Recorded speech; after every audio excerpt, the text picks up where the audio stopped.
50 বছরের পুরনো অ্যালার্জি চুলকানি দূর করবে একটি বিশেষ পাতা, যে পাতাটি ব্যবহারের কথা বিশ্বনবী সাল্লাল্লাহু আলাইহি ওয়াসাল্লাম আজ থেকে 1400 বছর আগেও বলে গিয়েছেন, যা ব্যবহারের সাথে সাথেই আপনি ফল পাবেন ইনশাআল্লাহ।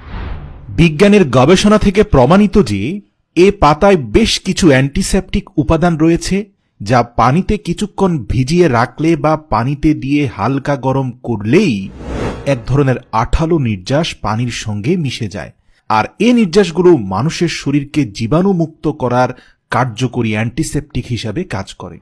প্রিয় দর্শক, মেডিকেল সায়েন্স বলে সুনির্দিষ্ট কিছু বস্তুর প্রতি শরীরের অস্বাভাবিক প্রতিক্রিয়াকে অ্যালার্জি বলে।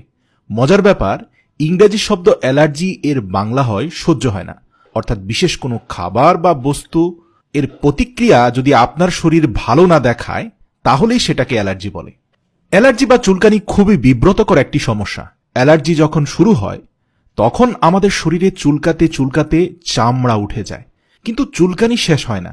একটানা 10 থেকে 20 মিনিট চুলকানোর পরও শেষ হয় না, এবং চুলকানোর সময় অনেক মজা লাগে, কিন্তু কিছুক্ষণ পরেই উক্ত স্থান ফুলে যায়, রক্ত বের হয় এবং বড় ধরনের ক্ষতের সৃষ্টি হয়। আর এই অ্যালার্জি বা চুলকানির হাত থেকে বাঁচতে অনেকেই বিভিন্ন ধরনের কেমিক্যালাইজড ঔষধ সেবন করে থাকেন। যেহেতু আলোর পথে আমরা সব সময় ভেষজ উপাদানের মাধ্যমে চিকিৎসার পদ্ধতিগুলো আপনাদের জানিয়ে থাকি, তাই আজকে এমন একটি গাছের পাতার চিকিৎসা পদ্ধতি আপনাদের জানাবো, যাদের পুরাতন অ্যালার্জি কিছুতেই দূর হচ্ছে না, তাদের জন্য আমাদের আজকের রেমেডি ইনশাআল্লাহ অত্যন্ত কার্যকর হবে। তাই ভিডিওটি শেষ পর্যন্ত দেখুন। স্ক্রিনে আপনারা যে গাছটি দেখতে পাচ্ছেন তা হচ্ছে বড়ই গাছ বা কুল গাছ। এই গাছ হয়তো আপনারা কম বেশি সকলেই চেনেন, কিন্তু এই গাছের পাতা যে কত উপকারী তা হয়তো আপনারা জানেন না। এই বড়ই গাছ কিন্তু আপনার অ্যালার্জি চিরতরে দূর করে দিতে পারে। প্রিয় দর্শক, এই গাছের পাতা আপনার শরীরের একেবারে ভেতর থেকে অ্যালার্জি চুলকানি এর সমস্যা সম্পূর্ণরূপে দূর করে দেবে। সেজন্য আপনাকে যা করতে হবে, প্রথমেই গাছ থেকে 1 থেকে 2 মুঠো পরিমাণ বড়ই পাতা সংগ্রহ করতে হবে। পাতাগুলো সংগ্রহ করার পর ভালো করে পরিষ্কার পানিতে ধুয়ে পাতাগুলোকে ব্লেন্ডারে ভালো করে ব্লেন্ড করে নেবেন, অথবা আপনারা শিলপাটায় ভালো করে পিষে নেবেন। মোট কথা হলো, এই 2 মুঠো পাতা থেকে আপনাকে হাফ গ্লাস পরিমাণ রস তৈরি করে নিতে হবে। তারপর সে রস কাপড় দিয়ে অথবা ছাঁকনি দিয়ে ভালো করে ছেঁকে নেবেন।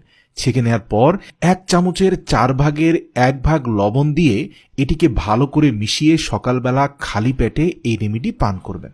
এর ফলে আপনার অ্যালার্জি দূর হয়ে যাবে ইনশাআল্লাহ। সকালে খালি পেটে এই রেমেডি পান করলে শুধুমাত্র আপনার অ্যালার্জি দূর হবে না, সেই সাথে আপনার যদি ডায়াবেটিসের সমস্যা থাকে সেটাও নিয়ন্ত্রণে চলে আসবে।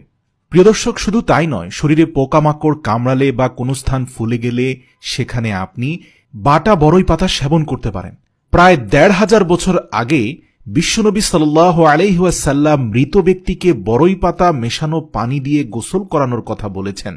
বর্তমান বিজ্ঞান গবেষণা করে বলছে, আল্লাহর রাসূল সাল্লাল্লাহু আলাইহি ওয়াসাল্লামের এই কথা বলার পেছনে মূল কারণ ছিল যে এই বড়ই পাতার মিশ্রণের ফলে মৃত লাশ সম্পূর্ণরূপে জীবাণুমুক্ত এবং পরিচ্ছন্ন হয়, যা বর্তমান জামানায় বাজারে পাওয়া কোনো অ্যান্টিসেপটিক সাবান বা লিকুইডও এতটা ভালো পরিষ্কার করতে পারবে না যতটা বড়ই পাতা